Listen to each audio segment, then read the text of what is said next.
আজকে দেখছেন কি ভূমিকম্প হয়েছিল। আল্লাহু আকবার বলেন।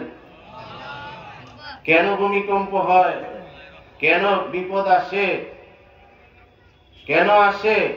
যে আল্লাহ পাক চান যে আমরা যারা ঈমানদার, কতখানি ঈমান আছে আর ঈমান আছে না নাই এটা পরীক্ষা করেন আল্লাহ। কি বলেন, ঠিক না ঠিক? এমন ভূমিকম্প জীবনে দেখছেন? আল্লাহ পাক কোরআনে বলছেন সূরা হজের মধ্যে, ইয়া আইয়ুহান নাসু তাকু রাব্বাকুম ইন্না জালজালাতাস সাআতি শাইউন আযীম।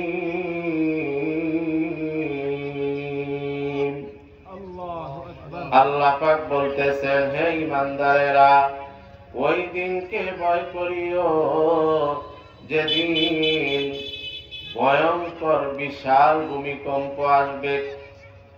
আল্লাহ পাক যেই জিনিসকে ভয়ঙ্কর বলছেন, বিশাল বিরাট বলছেন, ওই জিনিস কেমন বিরাট হইতে পারে?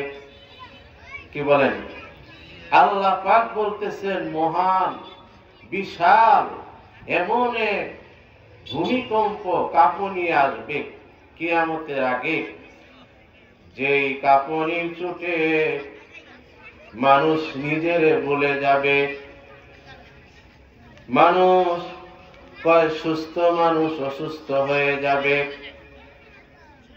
নেশাগ্রস্তর মতো। এমন ভয়ঙ্কর সেই কম্পন,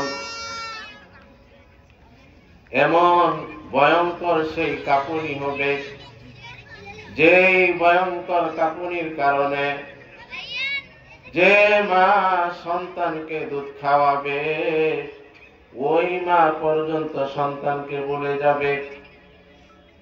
তাযহালু কুল্লু মুরদিয়াতিন আম্মা আরদাআত ওয়া তাদাউ কুল্লু যাতি হামলিন হামলাহা ওয়া তারান নাসা সুকারা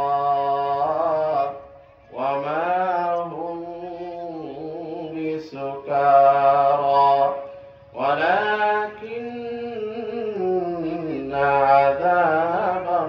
আযাবাল্লাহি লাশাদীদ।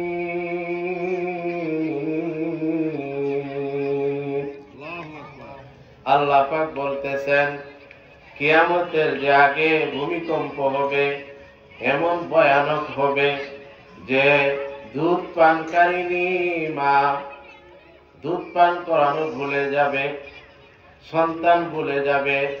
চিন্তা করেন, যেই মা এমন শিশুকে ভুলে যাবে, ওই অবস্থাটা কেমন হইতে পারে?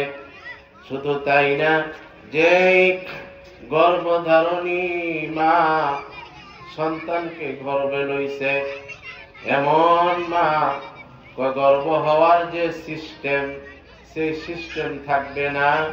এই ভয়ানক ভূমিকম্পে কাঁপুনিতে ওই গর্ভবতী মা সন্তান প্রসব করে দিবে। এমনকি যারা সুস্থ মানুষ এমন হয়ে যাবে, মাতালের মতো মাথা ঘুরানি শুরু হবে, এমন পরিস্থিতি তৈরি হবে। আল্লাহ পাক বলতেছেন, ও দুনিয়ার মানুষ, ওই যে ভয়ঙ্কর সেই ভূমিকম্প সামনে আসবে, ওই ভূমিকম্পের মধ্যে যদি বাঁচতে চাও, যদি আমি আল্লাহর রহমত চাও, তাহলে আমি আল্লাহর প্রতি মনোযোগী হও, ঈমানদার হও, মুসলমান হও। ঈমানদার মুসলমানরা ছাড়া ওই ভূমিকম্প ভীষণ আযাব থেকে বাঁচবার কোনো উপায় নাই। কি বলেন, উপায় আছে? জোরে বলেন, উপায় আছে? আল্লাহ পাকের রহমত ছাড়া কোনো উপায় নাই। এই কারণে যাতে হুশ আসে, বান্দার যদি আসে হুশ, বান্দার হয় হুশ। আল্লাহ পাক এইভাবে মাঝে মধ্যে ভূমিকম্পর মতো বিপদ দেন, ক্ষয়ক্ষতি দিয়া বিপদ দেন, জানমালের ক্ষয়ক্ষতি, আপনার সন্তানের পরিবারের ক্ষয়ক্ষতি, এ সমস্ত এই কারণে দিয়ে থাকেন যে আমরা যে আল্লাহকে ভুলে গেছি। আল্লাহ পাক চান আবার আল্লাহর দিকে ফিরে আসি। কি বলেন, ঠিক না ঠিক? আল্লাহ পাকের মায়া লাগে যে দুনিয়া দুনিয়া করতে করতে যে আমার যে জীবন আছে পরকালীন, আমার যে মরণ আছে, কবর আছে, হাসর আছে, এগুলো ভুলে গেছি। আল্লাহ পাক খুশ করান। কি বলেন? আচ্ছা, এই যে আজকে এমন যে ভূমিকম্প হইল, একজন যে ইমানদার সাধারণ তার ভিতরে অনুভূতি আসতে পারে। কি বলেন, ঠিক না ঠিক? যে আল্লাহ পাকের কত শক্তি, আল্লাহ পাকের কুদরত, সে যদি সত্যিকারের মানুষ হয়ে থাকে তার ভিতরে অনুভূতি আসবেই। না আসা পারে না, যদি না আসে তাহলে তার ভিতরে ঈমান নেই। কি বলেন, ঠিক না ঠিক? ভাইরা আমার, কয়টা বলবো, এইভাবে আল্লাহ পাক ঈমানদারদের পরীক্ষা করে থাকেন। ঈমানদারদের পরীক্ষায় ঈমানদারেরা আল্লাহর দিকে বেশি ধাবিত হয়, আর কাফেররা তো কাফের বেঈমান।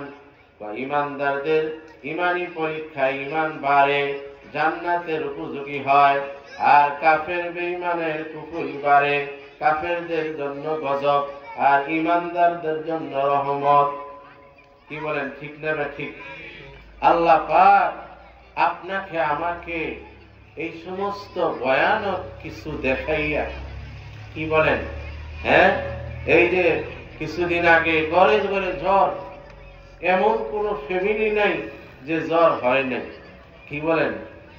কয় হুজুর এমন জ্বর জীবনে দেখছি না, যে এই জ্বরে এত কঠিন কষ্ট, শরীর ব্যথা, কয়েক ওষুধ খাইলে জ্বর কমে, ব্যথা কমে না। এই ধরনের ভাইরাস জ্বর সারা বাংলায় ছড়ে গিয়েছিল।